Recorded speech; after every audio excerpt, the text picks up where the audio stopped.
All right, so we haven't really officially got into chapter 9. We're sort of doing a little bit. We're going to finish up this warm-up sheet, and then we're going to get into chapter 9. I'm going to skip over some stuff that we've already talked about through doing this warm-up sheet. You guys kind of with me? Chapter 9 is supposed to be mostly a review. So I'm going to go kind of quickly through chapter 9. Don't freak out and think that the entire semester is going to be like that. But you need to slow me down if I hit something that's weird, that you forgot about, or maybe never really understood. You need to slow me down. Kind of with me? So I think last time we got up, we just did the first couple of problems on here, right? We left off on 1b. We did that last time? Yeah. And we're at 1c.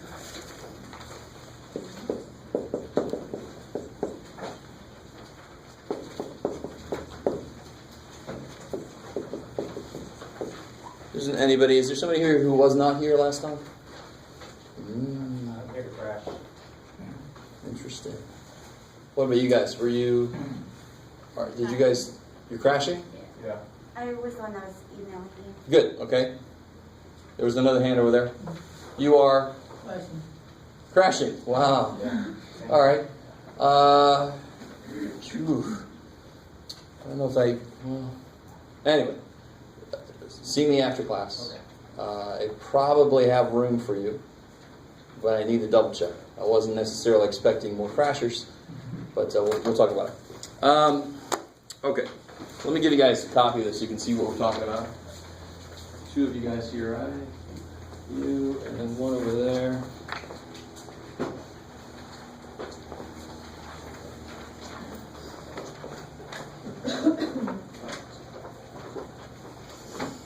All right, so this is one reason why there's nothing wrong with FOIL. You can continue to use FOIL, but it's kind of silly to teach FOIL because the minute I put one more thing over there, FOIL dies. Well, what would I call it? Now it would be, I don't know, I have to have more letters because now I have a middle dude. So FOIL is first, outer, inner, last, but what about this guy? So a better way to look at it, FOIL is really just repeated distribution. I have more than one thing here that I need to distribute through, right? So I don't need FOIL. I really don't need some mnemonic device. I just take 2x and start to distribute it. Is that cool? You guys are looking at me like, wait, this is history class. No, we're all in math class, right? So what do you get here? All right. Minus 12x. Squared, good. X times x, x squared. And then 2x times 9. 18x. And then I get plus 12x squared. And I can kind of line up my like terms as I go if I want to, right?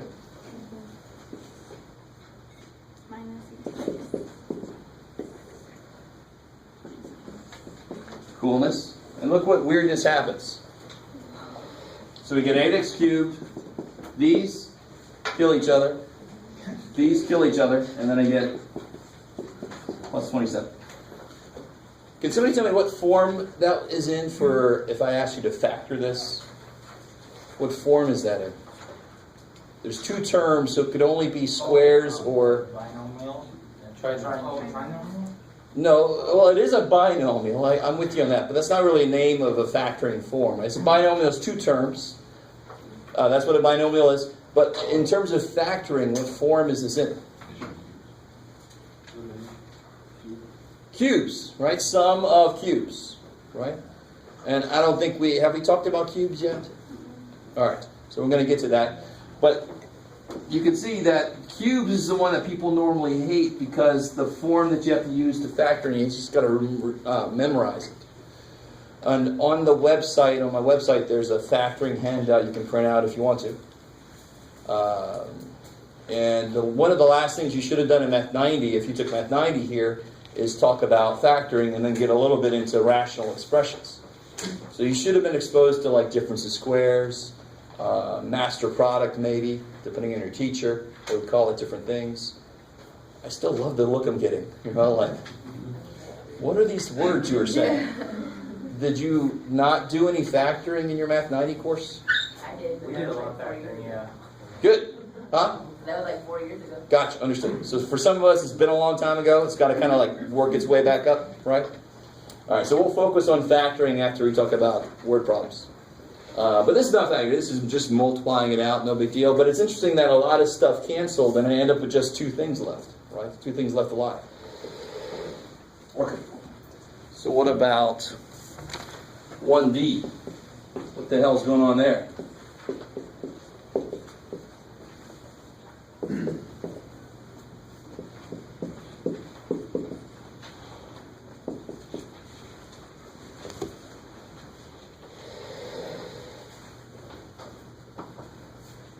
So somebody help me out. What does the negative power mean?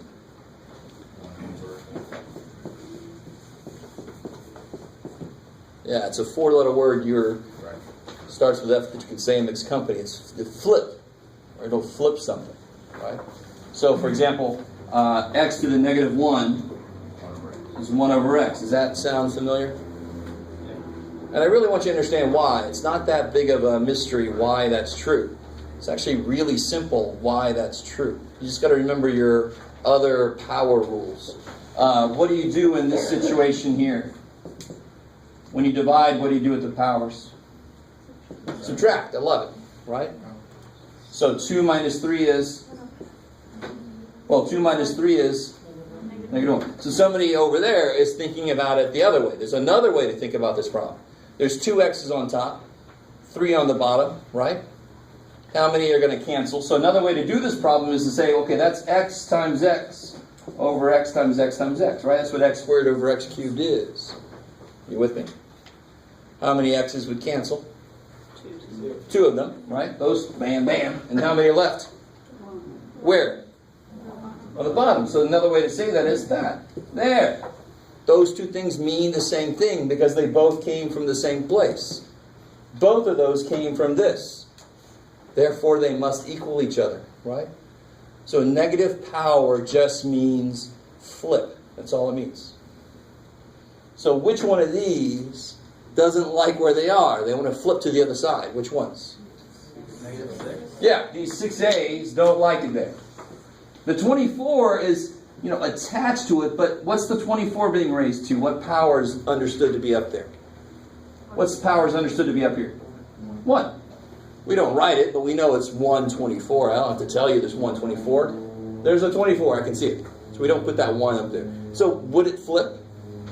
No, it's to a positive power. It's not going to go anywhere, right? So the very first thing I do when I have this sequence of all this mess, I just look at my negative powers and take care of them first so I don't make negative mistakes. You totally could do 7 minus negative 7 and negative 6 minus, but then people make negative mistakes really easily, right? So it'd be much better. Now watch what happens here. The numbers you should be able to handle. What would you do with these? Good. 8 goes into both. 8 goes into this 3 times. 8 goes into that 5. These 6A's go down. These 7A's like it down there. They stay. These 6A's come down. These 7B's are cool up there. These 7B's, they got to move. Yes, sir. So what you're saying is as simple as if it's got a negative and it's above the fraction line, just move it down. It's even more simple than if it's somewhere, you put it the other place. Right? If it's down, it goes up. It flips to the top. If it's top, it flips to the bottom. Because what's a negative power mean? Flip. That's all a negative power means is flip. Why? Because of that. We just proved it. Right? Okay, cool. Maybe. And then, of course, what's the last step there? I want to consolidate my stuff. How many B's are up there? 14, kick ass. And on the bottom, how many A's? 13. So that's what you should have gotten there. So that's just applying rules of exponents. Now, there's not a damn thing wrong. That's the way I personally do it. That's the way that I think it's going to keep people from making a lot of mistakes. There's nothing wrong. What do you get when you do negative 6 minus 7? See? It's negative 6 minus 7. Negative 13. They're both negative, right? If you owe somebody $6 and then I take $7 away from you, now you're 13 in the hole, right? You kind of with me? So that would be a to the negative 13, but wouldn't that flip down? So how many I have a 13 on the bottom there? Bam. But personally, I like my way a little better. I didn't make a negative mistake that's so easy for us humans to make. Right? Negatives are weird to us humans. We're not hardwired to understand negative. Same thing for the B. 7 minus negative 7 is 7 plus 7. 14, yeah, but it's just so much easier to see it once you flip it and make it not negative anymore. All right, maybe.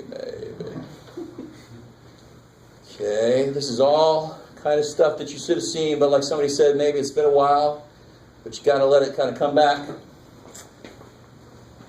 Okay. By the way, let me try to point out where this stuff is as we go through this. Section 9.5 is all about polynomials. And they do talk about properties of exponents in Section 9.5. So basically everything that we did on here can be found somewhere in Chapter 9. So as you do the homework, you should be hitting these, and they explain them, and you can ask questions in class. Right? This whole Chapter 9 is all about getting back in the groove of math.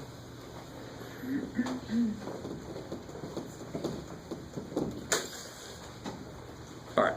So what about, so continuing this idea of exploring what the hell these powers mean. What would you do to get a 0 power? How would you set up, what would have to be true about the, if I put x to the 4th up there, what would have to be on the bottom? Good, because 4 minus 4 is 0, right? But what is x to the 4th divided by x to the 4th? 1. So what's x, anything to the 0 power? Okay, good. Right. There you go. So no matter the number, you get a variable?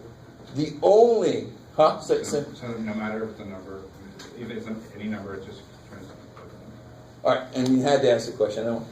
The only number, of course, that doesn't work here for this rule is 0. 0 to the 0 is even worse than undefined. It's something called indeterminate, which is even worse than undefined. Forget about it. We're not going to talk about it. So whenever I see this, I'm just going to assume x can't be 0. Is that cool? Well, I like that you asked the question. I was trying to stay away from that for a little while. But, full disclosure, that's the one number that wouldn't work here.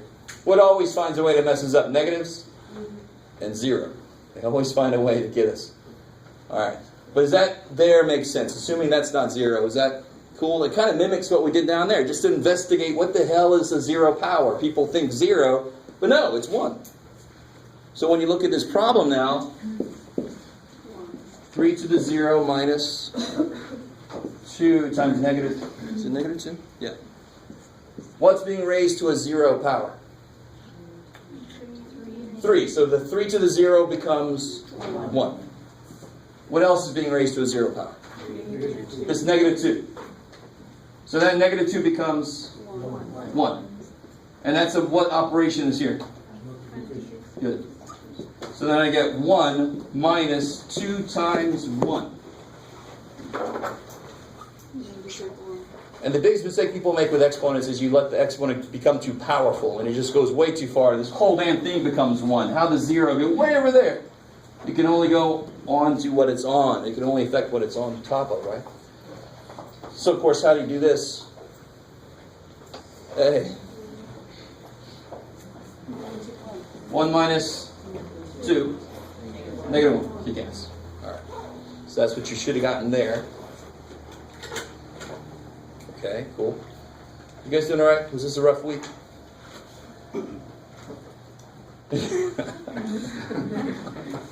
I like some of your faces. You don't like it. No. All right, I understand. All right, I won't take it personal. You're all kind of like, stop. Just stop, Jeff. Just stop. Get back to the math boy. Okay. All right. What about this one? Looks funky.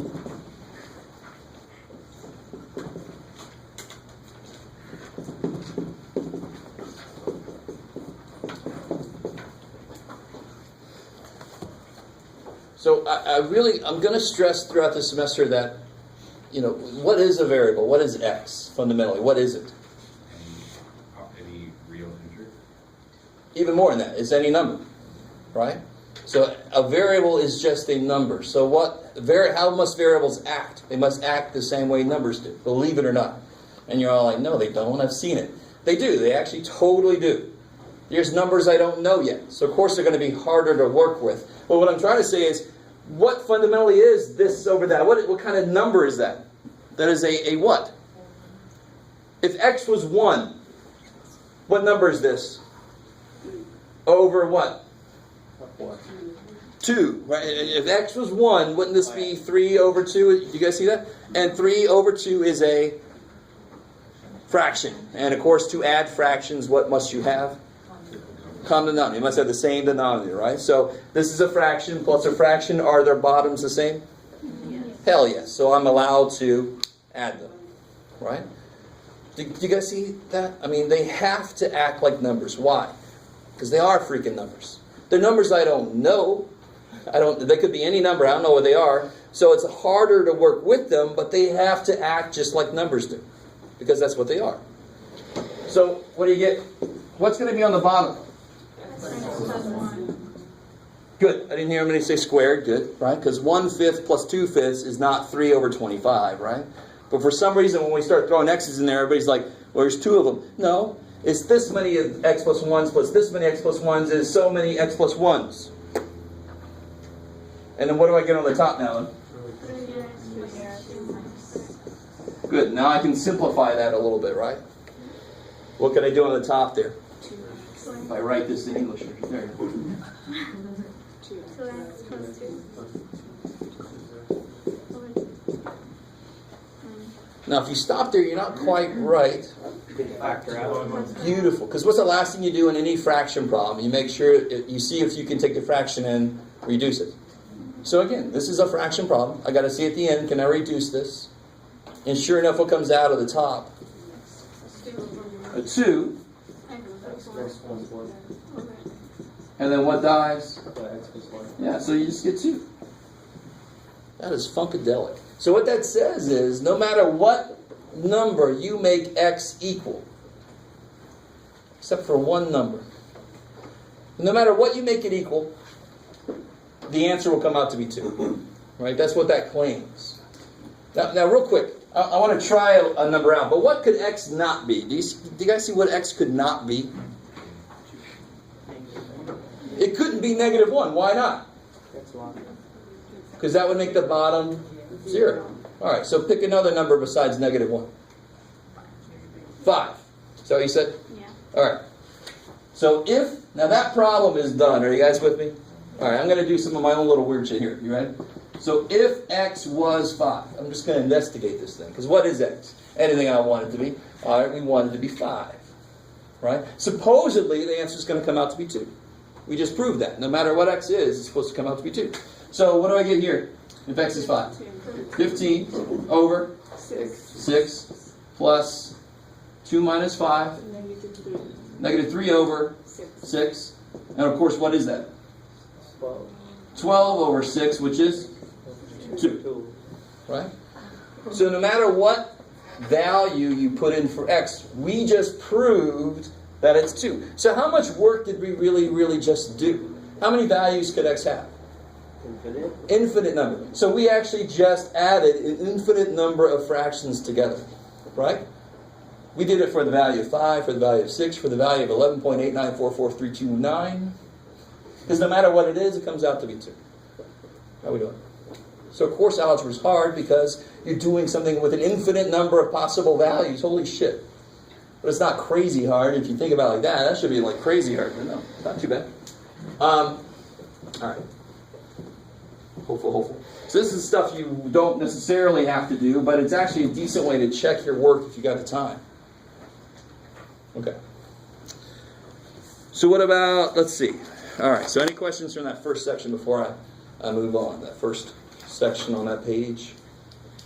Any questions?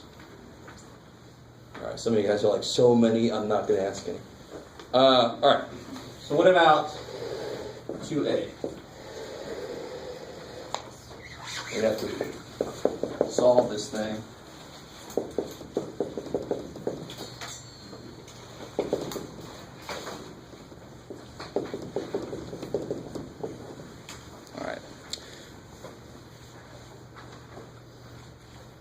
Oh, okay, I wasn't too evil here yet. All right. But I mean, this should be the bread and butter. This should be, if you have any trouble with anything else, equation solving should not be one of them. Something like this, you should just sink your teeth into this and just do it. So what's the very first thing you do in any equation, really, that you're given? It's just about almost any equation. Distribute, right? You're kind of drawn to these things. This stuff is stuck inside, so if you distribute that, they're free, and then you can move them around. So, of course, what do you get there? And here's the biggest mistake I see. Yeah, it's got to be a plus. Good. It's not a minus 12. Negative 3, negative 4 is positive 12, and that so desperately sucks when you make that mistake, because then you have no chance. Right? You're never going to get the right answer. Thankfully, I give partial credit. If that's the only mistake you make in the whole thing, I'm not going to take a lot of points off. Right? This is why I had a student in one of my other classes ask me if they needed a Scantron. If any of you guys are wondering this, if you have a math teacher that has grades test on a Scantron, they are not a math teacher. I'm not sure what they are, but they are not a math teacher, because what's more important than the answer is the process used to get there. Believe it or not. Because right now, we're not in the real world. Nobody's going to die because you got 7 instead of 6 as an answer. What's important right now is, do you know the process to use? And then you can work on firming up to not make as many mistakes. Right? So I desperately have to see your work so I can give you partial credit. So what do you got on the other side? Good. 2x plus 4. Cool. Right? So on this side, what can I do?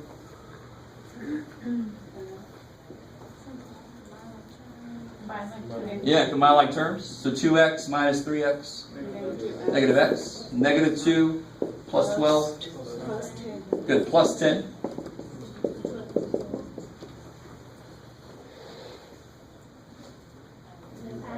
Good. So now you just choose a way to put the x's, and then you take the numbers the other way. Cool. So you can add x. I like it. So you keep your x's positive. That's a good idea. So 10 equals minus 4. The numbers going the other way. And then finally, good. You almost always divide last. Cool. I like it. And then if you have time, you can plug the 2 back in and see if it works. So that is the right answer. Okay. Coolness. Real quick word. I think I kind of wanted to be nice to you on that one, but let me show you what could happen with equations and see if you remember this. If you had an equation like this,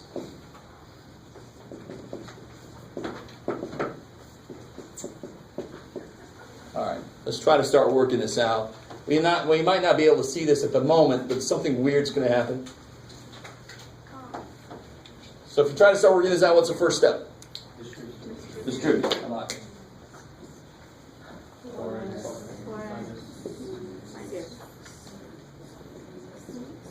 All right, let's get our x's together. What do you do? Minus 4x. And what I always love is you guys have such big hearts. You don't want your x's to die, so you save one of them somehow. All your x's die, right? So these are gone. So you get negative 6 equals 5. Don't circle that. Don't go rush off and try to get a Nobel Prize in math, where I've discovered that negative 6 is 5. How did no one else know this? This is amazing. So what does that mean?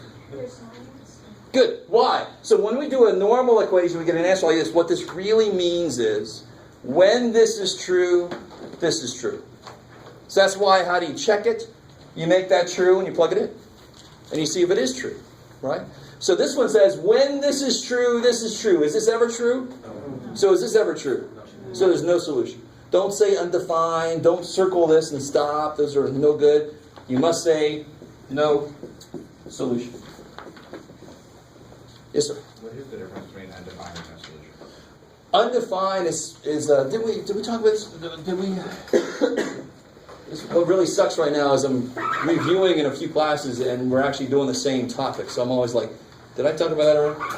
But did we talk about why this is called undefined? Okay, stay with me here.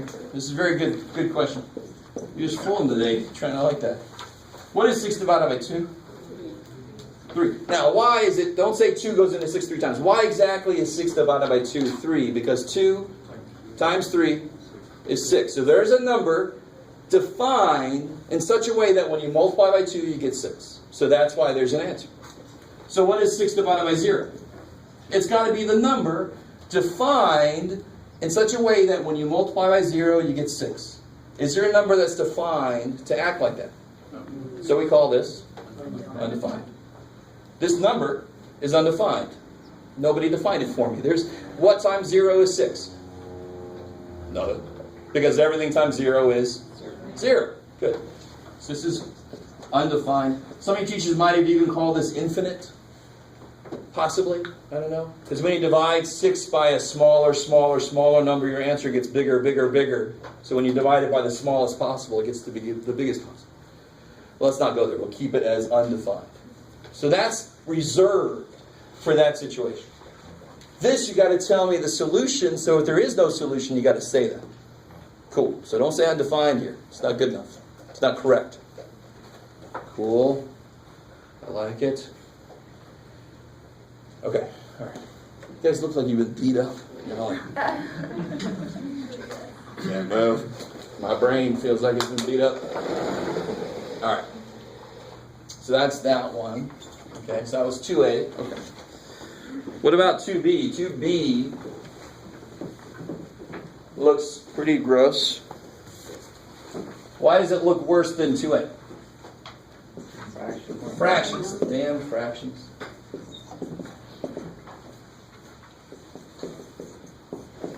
So there's a couple different ways to do this, but I want to show you a very specific way because it's going to help us when we reach the point where we don't have numbers on the bottom, we have variables on the bottom, right? So there's a few different ways to do this, but a nice, easy way to do it that's going to work for everything that looks like this is to make everybody have the same denominator first. And because it's an equation, so the minute I show people that you can kill fractions, you want to kill every fraction. And you can't do that to every fraction. It's because it's an equation I'm allowed to multiply both sides, right? So what is the LCD here? 12. So what's he need? 4. What's he need? 2. What's she need? She's in the end, right?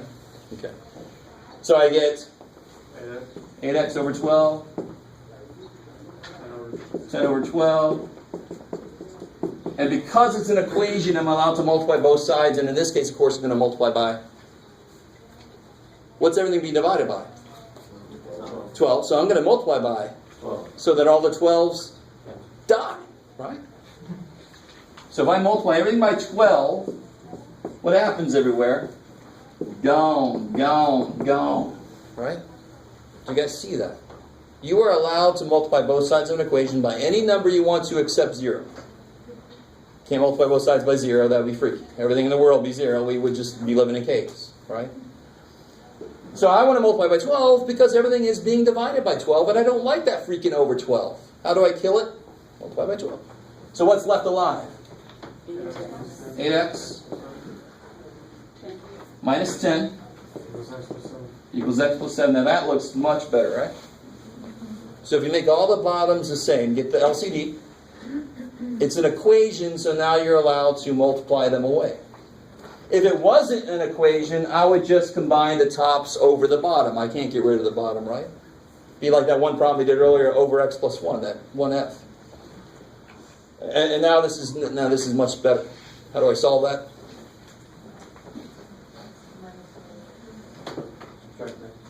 Good, minus x. Add 10. I get 7x equals 17. Divide by 7. Just because it's not pretty doesn't mean you're wrong. Right? Get used to it. We're not going to get nice 5, 6, 7. We're going to get some 23 over 11 as an answer. Yes?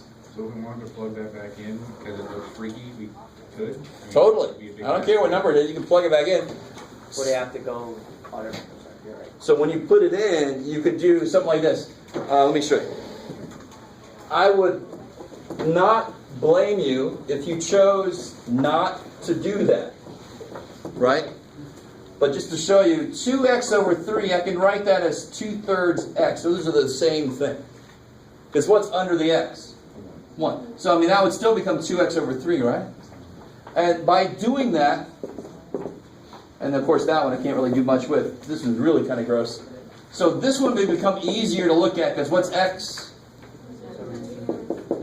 17 over 7. So then I could do that one pretty easy, right?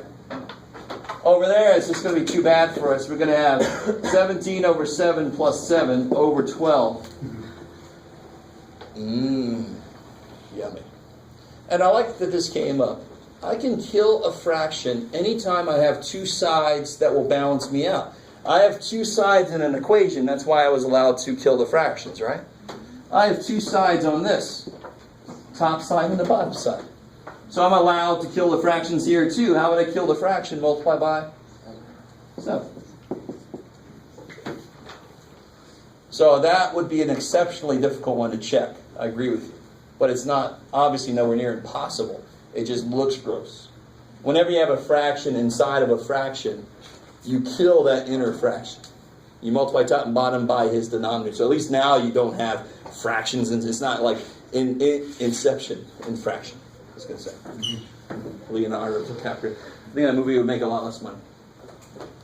In fraction. Okay. So we're not going to worry too much about it. I'm not going to make you check that kind of thing. But you can. You technically still can. All right, maybe. All right. I can't read most of you guys. I do not want to play poker with anyone. All right. So let's look at this graphing problem. Did anybody graph this problem? And how did you do it?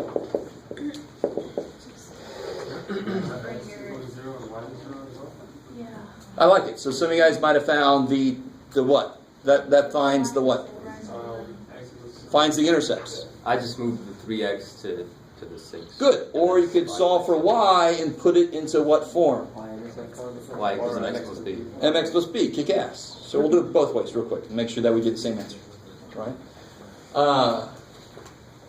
So let's find the intercepts. To find the x-intercept, like you guys said, I make y 0.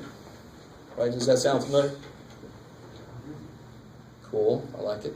Because if I'm on the x-axis, then my y value is 0. I'm not up here, I'm not down there. I'm at 0 for the y-axis, right? For the y value. So if I make y 0, I get 3x equals 6, so x is 2. Now what point comes out of the whole work? 2, 0. Cool. I like it. Harvey's like, you picky, man. But of course, it's got to be x, y, right? So to find the y-intercept, what do I do? Set x equal to 0. So you get 2y is 6, so y is 3. Good, so 0, 3. And then you just got to plot those 2 points and connect them up, right? Okay, that'll totally work. So we'll get 2, 0. There, 0, 3. There, connect them up. Yay. Alright, cool. Now, to do it the other way, so this is method number 1. Method number 2 would be put it into this form. And you all should be able to handle that. You should be able to tell me what the slope is, what the y-intercept is, by putting it in that form. And like you said, to do that, the first thing I would do is subtract the x over, trying to get the y by itself, right? What would you do after that? See how I shove that in there? So it's in the right place for mx. So don't make a mistake if it's out of order. Yeah, good. And then the last thing I do there is divide by 2, right? Then I'll have it in the right form. You generally want your what is it, slope to be a fraction? Yeah, if it's 7, you put 7 over 1. Just to make it easier, of course, in words, what's slope? What over what? Rise over run. Cool, I like it. All right. So let's check it on this real quick. What's the y-intercept? Yeah, 3, 0, 3, right? So we go there. And then what's the slope say to do? No, up. Goes down 3. Oh, yeah. Down 3 Over 2. over, holy shit. Right? They won't all, obviously the slope won't always take you back to the intercept, but I sort of did that on purpose here. The slope might take me over here, but then it would be the same line. Do you see what I'm saying?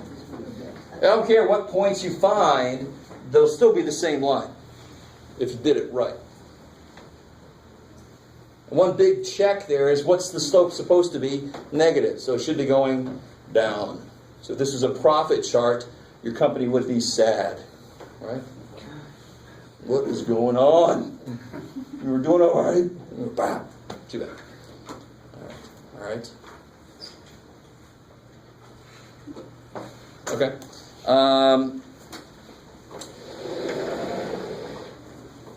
Oh, I keep forgetting to do this as I do this. There's a whole graphing section. 9.3 is all about graphing, slopes, parallel, perpendicular, that kind of stuff, right? There's a whole section devoted to that. All right. Let me think about how to... So I think what I'll do is I'll kind of flip the order here. We'll focus on factoring, and then we'll do the word problem stuff, and then we'll see what time it is.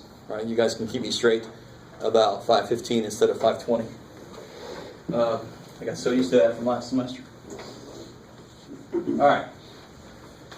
So let me do this. Before we do these specifically, let's have a little discussion about factoring. Because normally what kills people in further math classes is an inability to factor. Solving equations, bread and butter. You've got to be able to do it. Because word problems, the hardest part is setting up the equation. The easy part should be solving the damn equation, right? But then factoring is kind of like the next level of what you need to know, because it just happens so often. It happens everywhere. And then it's the basis of all this future math stuff that you need to kind of figure out.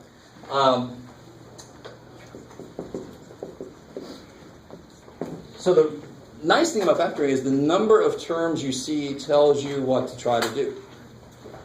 So if you see 4 or more terms, there's a certain type of factoring that you try. Right? So for example, if you see, let me see if I can make one up on the fly here that works. That would be neat, Jeff. All right, that works so far. You can do it, man. You can do it. Oh, okay, all right. It'll just be, let's make it like this. Oh, that's gross. I'm sorry. Trying to make this nice. Oh, okay. I'll be like that. Let's see if Jeff made something that works. Put me on the spot. Maybe. All right. Let's try it out. So, how many terms are up there? 4. It's definitely 4 because I see 3 plus and minuses, and they always divide terms up. So, there must be 4 terms.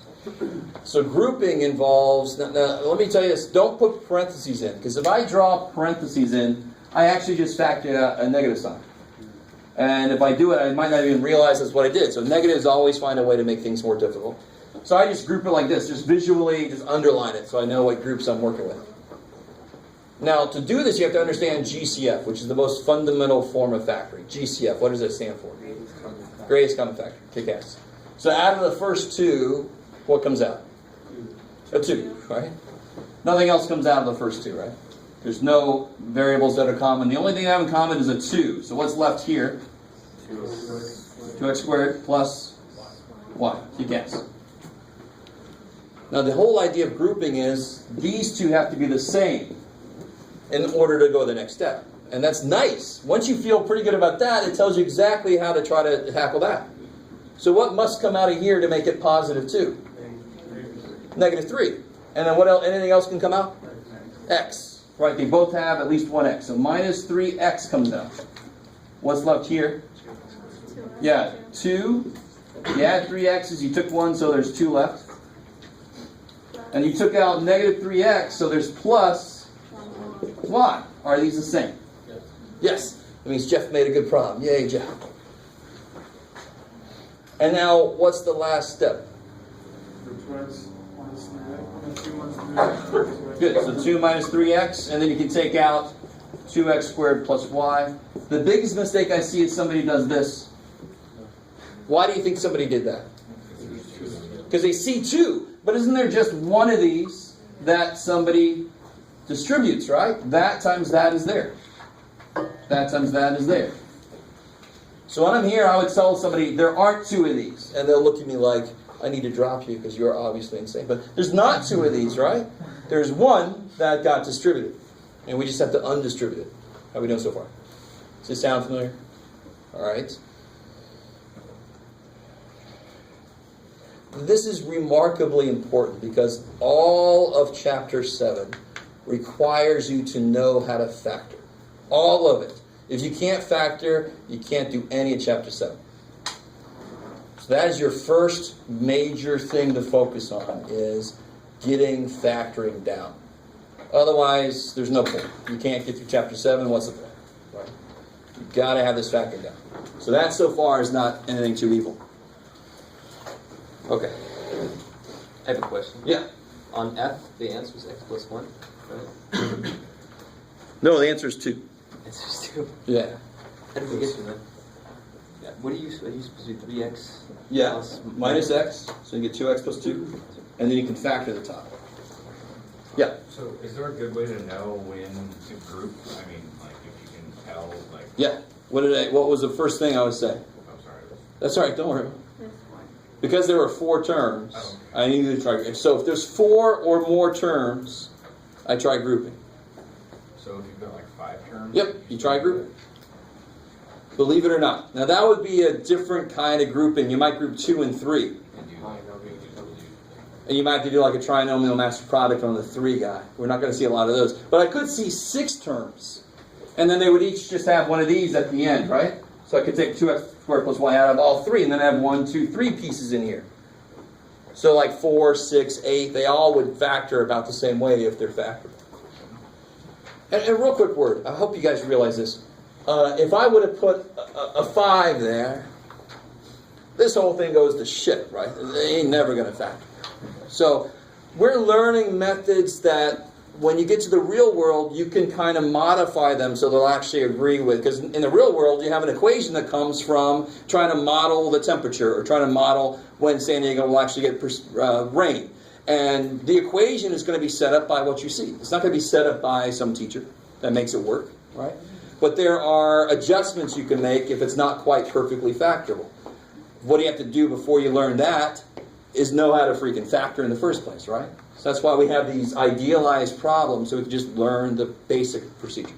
And then later you'll learn the freakiness of adjusting. Okay.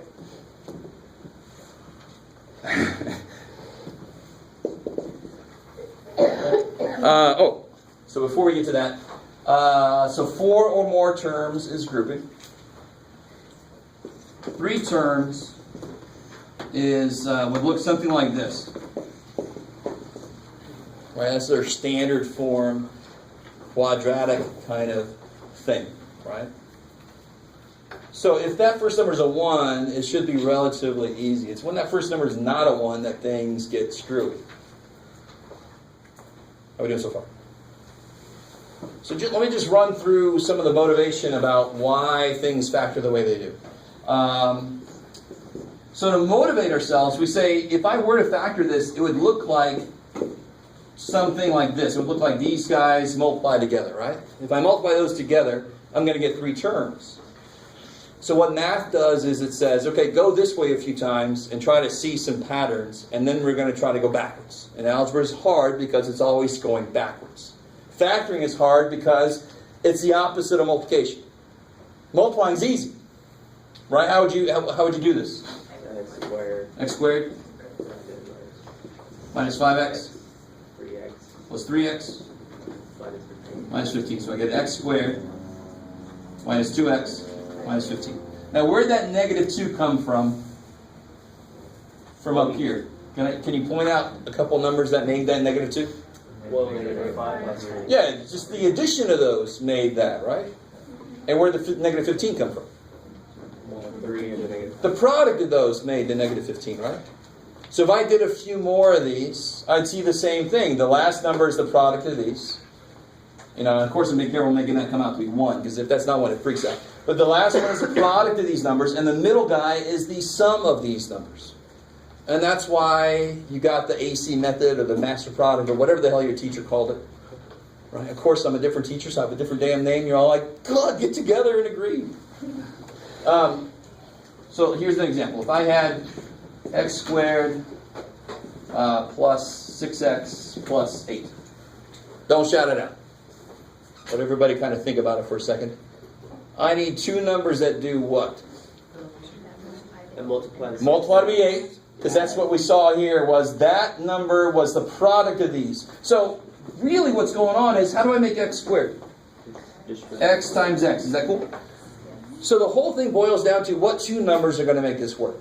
So from doing this, I know that, exactly, I know that they have to multiply to be 8, add to be 6, so of course they have to be 4 and 2. So that was a very, very, very basic example, but I want to make sure everybody understands why it works the way it does. Right? We start to forget about this, and then that just seems like magic sometimes. You're like, oh, sure. All right, so that's pretty basic. Let me give you a little bit more. And of course, the only way to make this harder, if that's a 1, is to make that number kind of like hard to factor or big, right? So what if it was x squared? What do you got, Jeff? Minus 5x. Oh, that's not that hard. That's great. Minus 24. It's 8 and 3, but they're both negative, right? So one's negative. So the product has to be negative 24. So that, do they have the same sign or different signs? Different signs. So then their difference is really 5, right? Because they have different signs. So the greatest number. Yeah, 8 and 3. Right. 8 and 3, and the bigger one has to be negative. I like it. You said, so then that will come out, is that x plus 8, x minus 3, or x minus 3? No? X minus 8, x plus 3. All right, good. I was afraid you were going to say, but I said that. No, and the signs were wrong. So it's exactly the signs that are required, right? Because now you get negative 8x plus 3x in the middle, which makes negative 5x in the middle, right? What you're thinking about, I think, is when you get it equal to 0, when you solve it, it's the opposite sign when you solve it. Yeah. I guess I cannot read you guys at all. Do y'all know this pretty well, or of course that's a weird question because you're like, I'm just going to tell you I do because I don't want to tell you I don't. I don't know if that's like a happening. useless language. What? It's like a useless language. Well, that's the worst thing you can say. You are now almost on my shit list. You got to You get that in the most nicest way possible. Okay, you got to work on that. That was a very bad move. Anyway, I'm not going to get a big debate about where we would be without the math that we have. Hey, if I use that for my taxes, like, Oh, then yeah. So almost any endeavor that you pursue, you could always find a situation where it would not be useful, right? So who here plays a musical instrument? How does it help you buy letters? It doesn't. All right, thank you. Right? I was waiting for somebody to say, well, I play it outside and people put money in my hat and I could buy letters. But it doesn't help you actually with the transaction of buying letters, right? So math, to learn math, we want to learn it for a couple reasons. It's an invention that humans have created. And if we do not learn it, it might die out. And then we won't be able to make bigger, better inventions. So some of us drive cars and have no idea how they work. This is not a good situation to be in, right? So this is kind of like the baby steps to get into the workings of how everything we use works. I mean, math is behind almost everything we do nowadays. And I agree that sometimes math is overused. You got data mining, right? The whole idea of getting people's phone calls and getting all this broad data about what people are doing. If you anybody watch Parks and Recreation?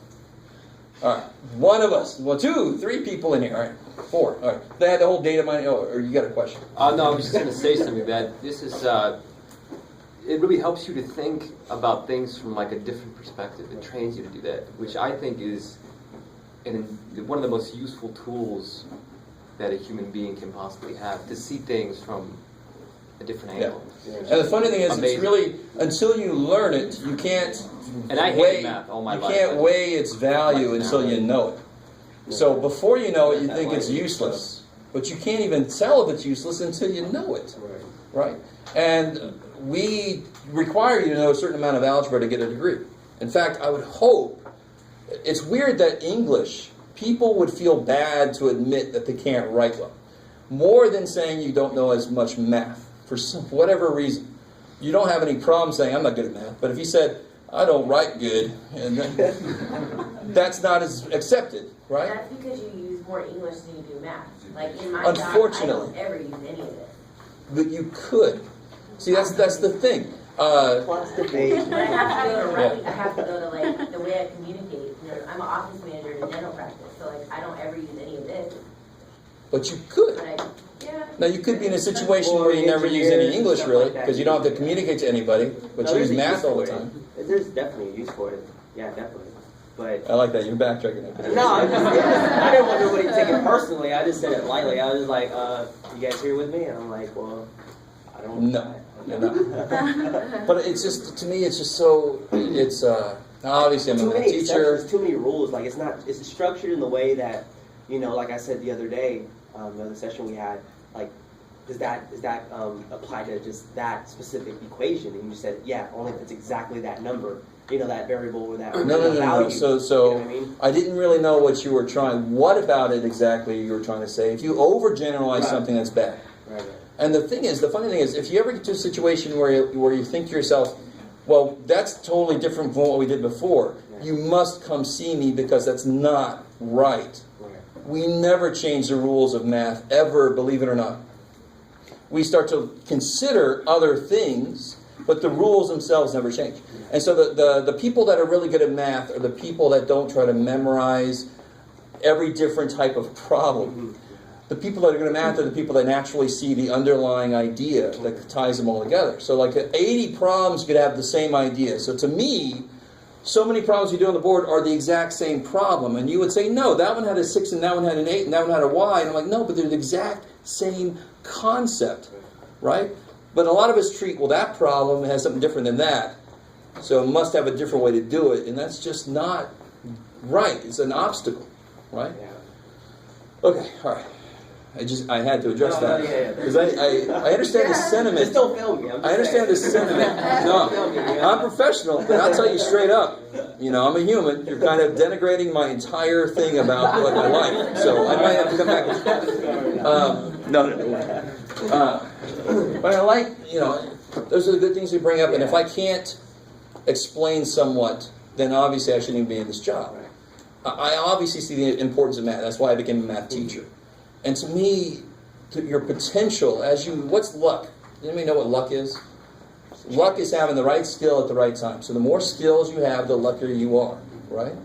So somebody came in and said, I'll pay somebody, oh God, I just need some, I pay you like $5,000 if you just weld this thing on for me. And you knew how to weld. I'm not saying go learn how to weld. Maybe. I don't know. I'd want to know how to weld, and I can, you know, Mythbusters are always doing that. I'm like, I don't think you do that. You kind of with me? It's hot and it goes, Jeff. That's how it works. But the more skills you have, the more lucky you will be, because you'll be in the right place at the right time more often. Math is such a fundamental thing. It affects a lot of what we do, more than you realize. And sure, you could live your entire life and never know math. You could live your entire life and never know how to write a persuasive paper. You can live your entire life and never know shit about what happened in the world before the year 1800, right? You can live your entire life and not know any of that, but your life would probably be a little richer, and you probably have a lot more doors open for you if you did, right? So that's why a college degree nowadays is so broadly based. It's just when you start dabbling into, like, you know, undefined, you know, what's that other fancy word? Like imaginary numbers. I know. And it's an unfortunate. Well, what the hell? 6 divided by 0 is nothing to me. Why should I care less? You know what I mean? It's just like when it starts getting, when you're saying math being overused, stuff like that, kind of like. Well, I don't try to. It's misapplied in some areas.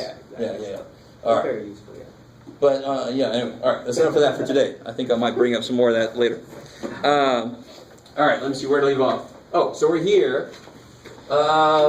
So let's look at what happens. What happens if I have a number in front that's not 1?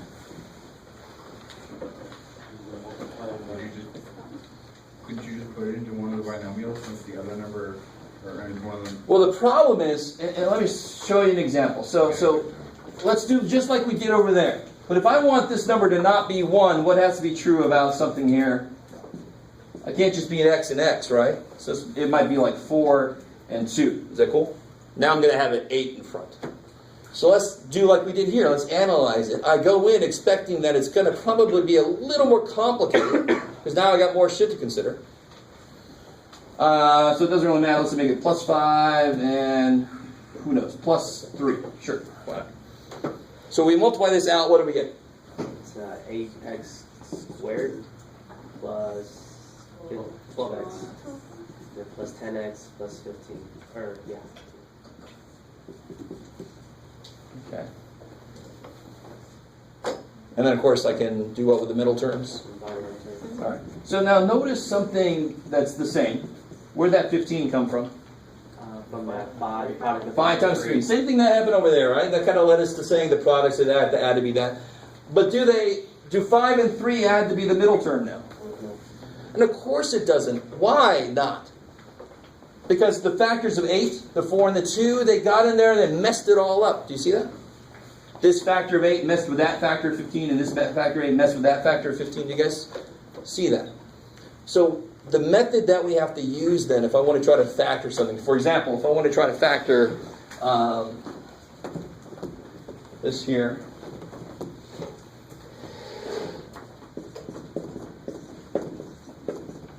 all right, I like this problem because it's based off of one we did earlier, believe it or not. The method I got to use is I got to take that 4 into account, right? Because it gets in there and it messes up with my middle terms.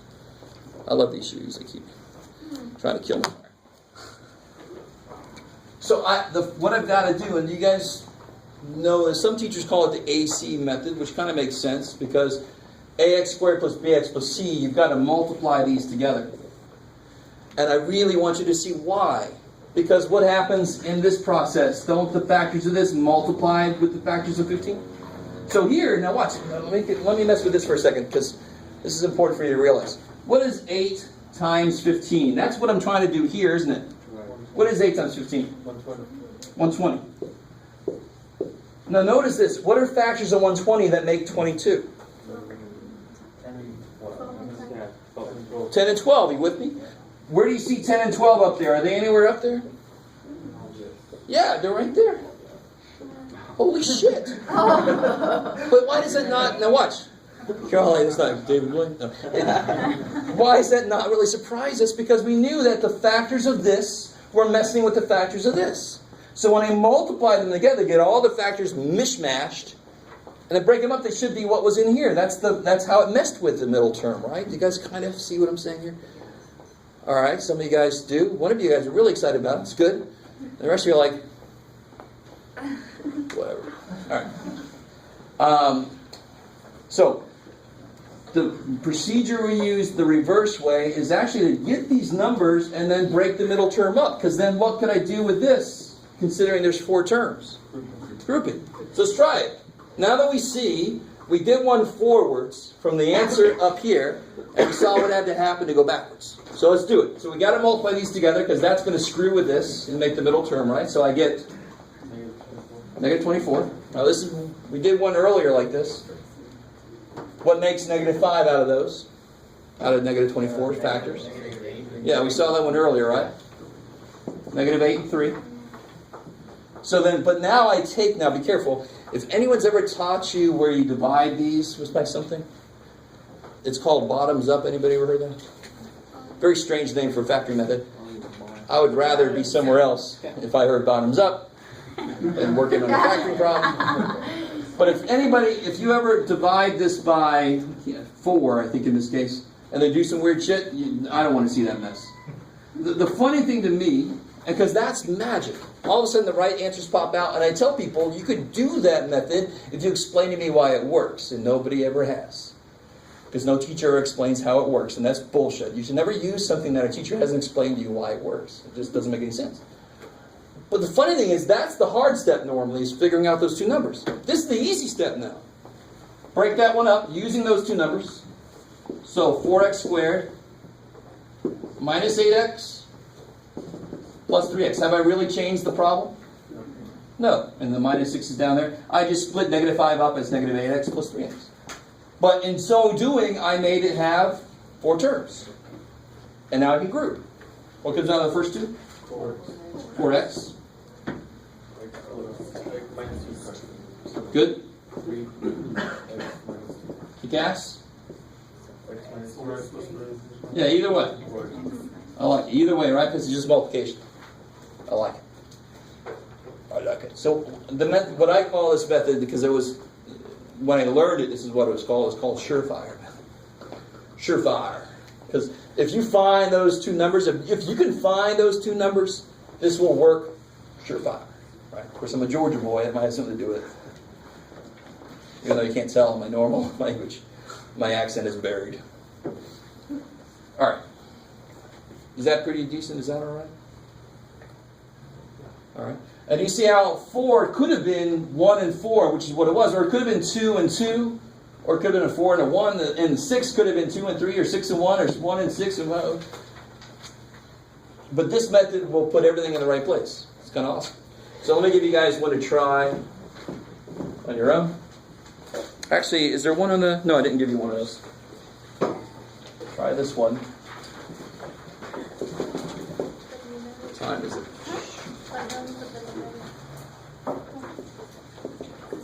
And watch how I put this together.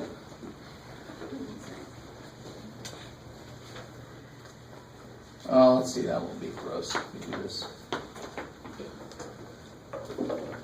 Yeah, that'll be fine. Oh, excuse me, sorry. All right, this will work. Yes. Okay.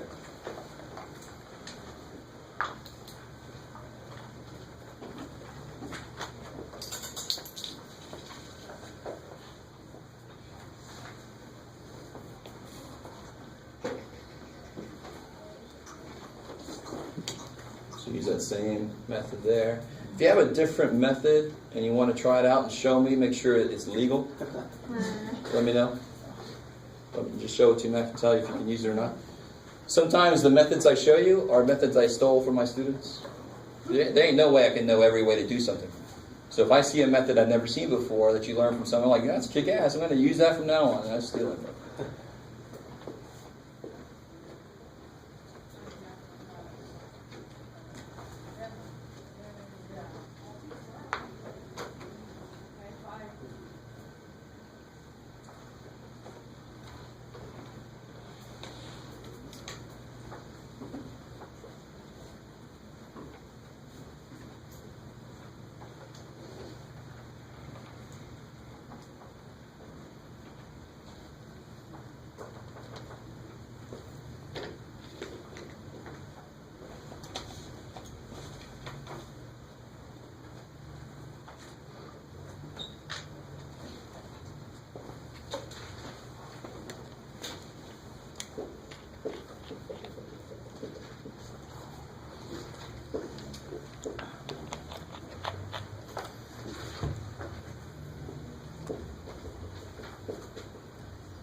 Let me catch up to you guys. What's the first step? Yeah. So 8 times negative 5 is negative 40. After that, to make negative 6. Yeah, negative 10. 4. Kick ass. Bigger one's negative to make the middle term negative. And because those two make negative 6, I'm allowed to rewrite negative 6 using them. That's the whole idea. Right? So I can rewrite this. 8x squared is still there. Split that up as... Now just make sure you understand, it doesn't matter what order you put them in, to be honest. Normally I put the negative one there because the minus there will find a way to screw me up if I have a choice, right? Now this is a little bit freaky. Let me see if you guys are cool with this. So what comes out of these two? 2x. Yeah, 2x. Now here's what's weird. What comes out of there? Oh, nothing. I like it. A 1. Kick ass. And let me show you why you do that. If nothing comes out, a 1 can always come out, right? And the reason you do that is now that looks more like what I'm used to. You see that? And now there's no question how to go further. Are these the same?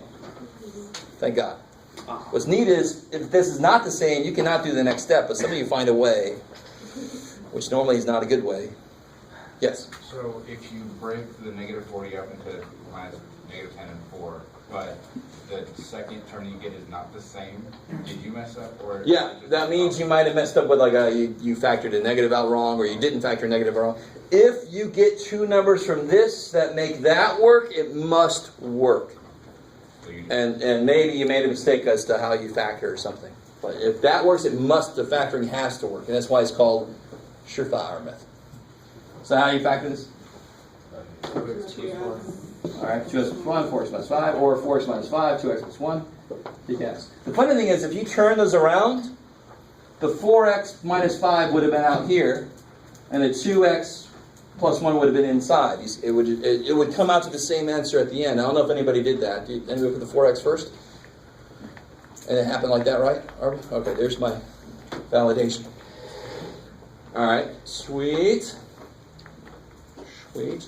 Now, of course, the one reason why we do this is because if this was an equation, if that had been, don't make it equal to 0 if it isn't.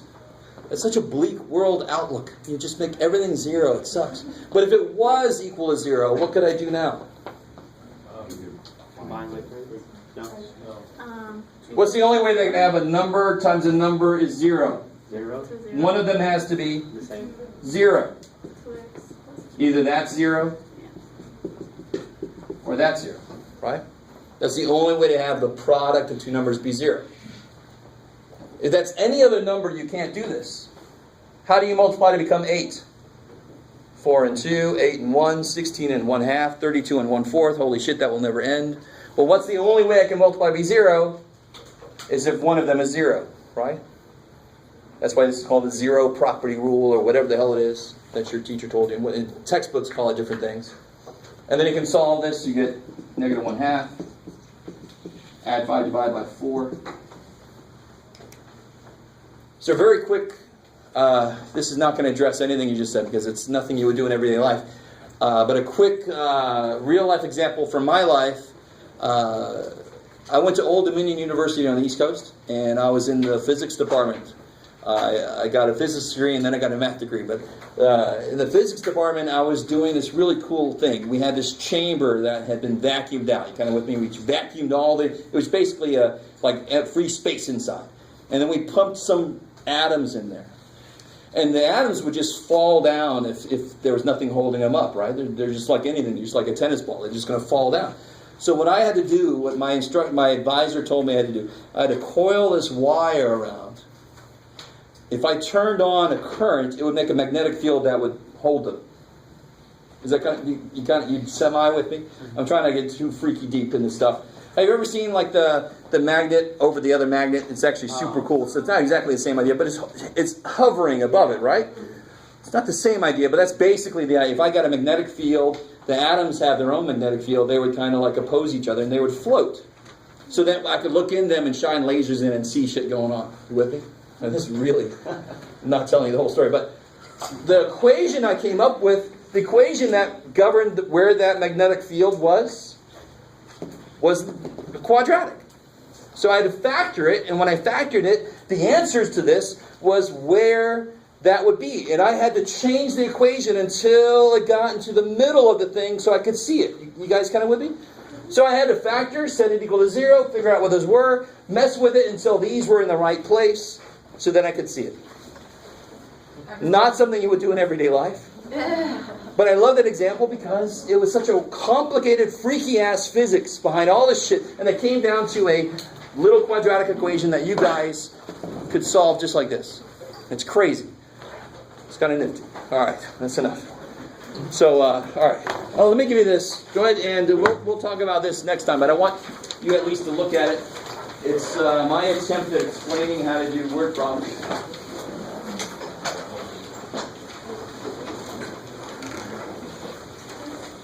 If you're confused about where you should be in the homework, just keep going through Chapter 9. You should be getting into Chapter 9 and just doing what you can and bringing your questions with you every time to class. On the internet? Yeah, on there or out of the textbook, whichever way you decided to do it. Okay, so you don't have to do that, right? Oh, no. You choose. My math lab is completely optional.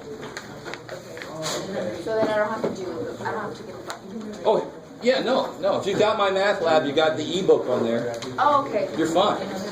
I tried to make that really clear. I'm sorry. You do one or the other, or both if you want, but I don't have that kind of money. Yes. So what's the get? putting in like, What did you get? we're showing how to get to the time Program? map, The last one with book? I just do that because it helps. I do kind of go there. If more students actually ended up doing it, I would probably ask you guys to turn it in. Okay. So that's why. But at this point, you just put it in there. I would say. I think it's like $70. On your course and stuff, It's on there's no like ABC, Yeah. the kind of compare, like if you're kind of semi, not the problem, but you're kind of stuck, you kind of look at like the answers and make sure. tell you right there where it to go, and then I'm not sure how you mean. On your test and questions, do you have like answers to choose from, kind of compare your answers? You said that there's no Scantrons. Yeah, there's no Scantrons. So there's no answers. It's just free answers. You do the problem and then tell me what the answer is. And if you make a mistake somewhere, I give partial credit. Because I've always had so partial and you did like ABC or So if you have something through DSPNS that's a documentation of that, then I could modify a test for you. So if you have that, I can work with it. If you don't, Because I I'm have gonna problems treat you the with same as everybody else. I can't. She's like 18, right? Okay. So if you can, you know, talk with them and get something to me that tells me exactly how things have to happen, I can make it You're happen. not allowed to drop the classes on the test. They can't do a test I like can't that. modify, Yeah, I know. yeah. I have dropped it though, but I'm just saying if you couldn't modify it, I would drop the class for that. Yeah, you have to do what you have to do. I can't treat you differently than anybody else unless the documentation is I there. have the document. Okay, I good. just have a quick question. To log in into my math lab, we just have to like Probably. put the course Alright, course take care, number. peace. Yeah, you got the instructions Yeah. with the code. Yeah. Right? Yeah. Now you have to pay for it. Yeah. So when you go in there, they're going to ask you to pay, and you put in the code that I sent out. It's up on the website too for the MyMath Okay. MyMath Lab instructions. Yeah. Okay. Is that cool? Yeah. Okay. Yeah. Send this,